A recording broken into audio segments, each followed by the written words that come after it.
If you've ever dreamt of soaring through the skies and firing off repulsor blasts like Iron Man, developer Camouflage aims to deliver that feeling in their game, Marvel's Iron Man VR on the MetaQuest 2. I had the opportunity to play Marvel's Iron Man VR thanks to MetaQuest, who kindly sponsored this video and provided me with a copy of the game, as well as a MetaQuest 2 headset for this review. However, I want to stress that although this is a sponsored video, MetaQuest allowed me the freedom to express my honest thoughts and opinions about Marvel's Iron Man VR, which I'll share with you today. Before we get started, my goal for this video is to describe my experience with Marvel's Iron Man VR, detailing everything I liked about it and everything I didn't, to ultimately decide if it's a game that's worth your time and money. I'll also keep this video as spoiler-free as possible, and only show gameplay from the early parts of the story. While we're on the topic of the story though, let's briefly go over what you can expect. Without going into too much detail, we play as Tony Stark, who has recently returned home after his escape from the cave. After seeing firsthand the destruction caused by the weapons he's created, he wants to put his weapons dealing business in the past and take on more noble endeavors. However, the past isn't quite done with him yet, as the supervillain Ghost emerges to seek vengeance on Tony Stark for something he did in the past. What this is and how it plays into the story, I'll save that for you to discover yourself.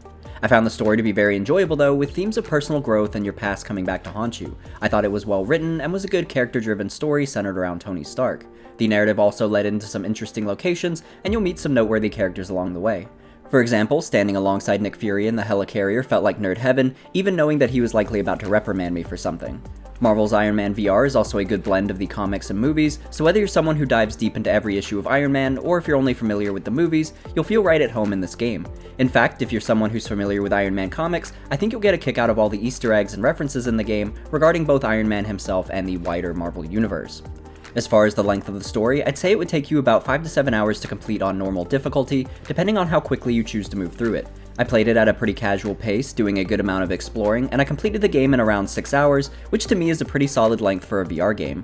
But what about replayability? Thankfully, there are a lot of reasons to come back to Marvel's Iron Man VR after beating the story for the first time. To start, there are 2 additional difficulties beyond normal that you can challenge yourself with, as well as a New Game Plus mode that carries over everything you unlocked in your first playthrough. There are also combat and flight challenges that you can attempt after beating certain levels in the story.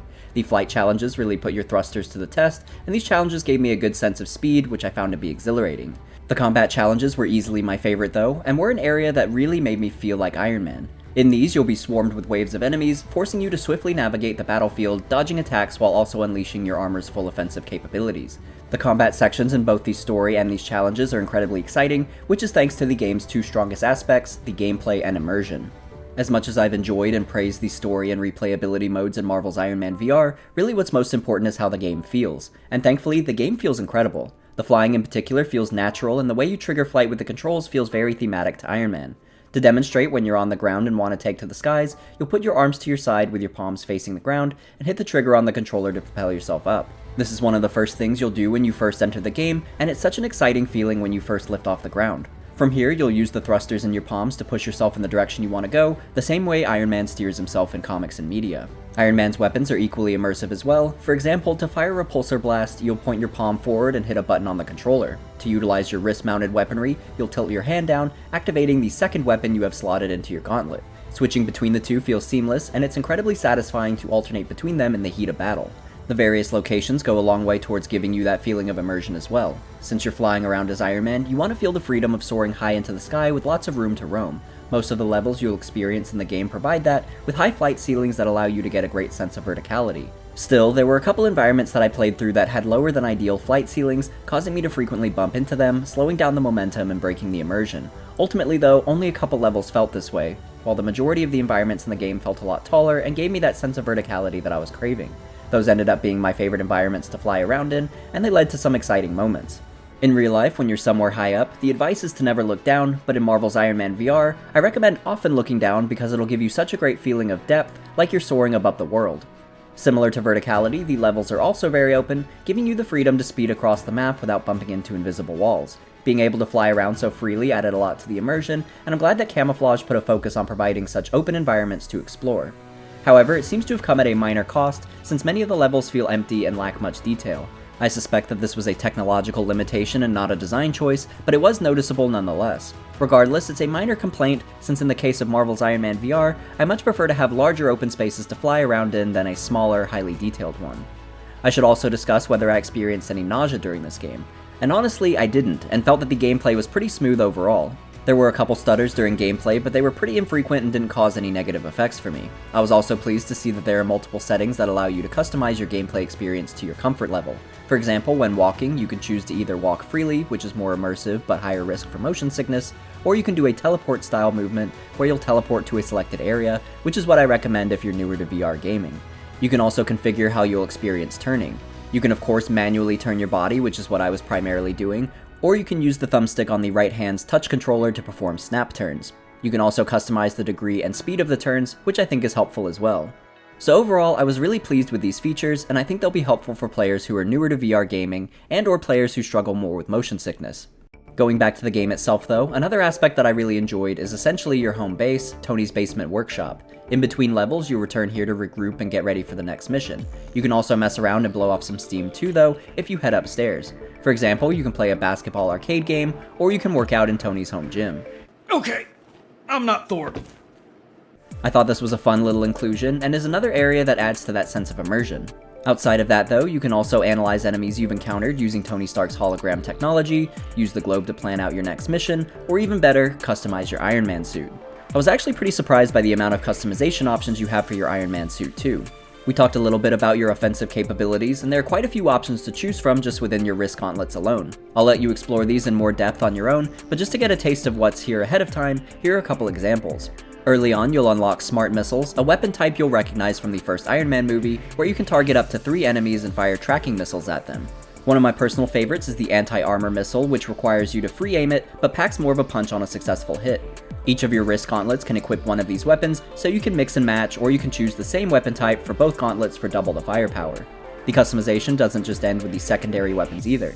You can make changes to how your repulsors function, like charging them up for a more damaging blast, or letting loose a continuous stream of repulsor energy. There are also upgrades to your boot thrusters for options like increasing your flight speed, or giving you a more powerful boost, handy for quickly evading enemy attacks.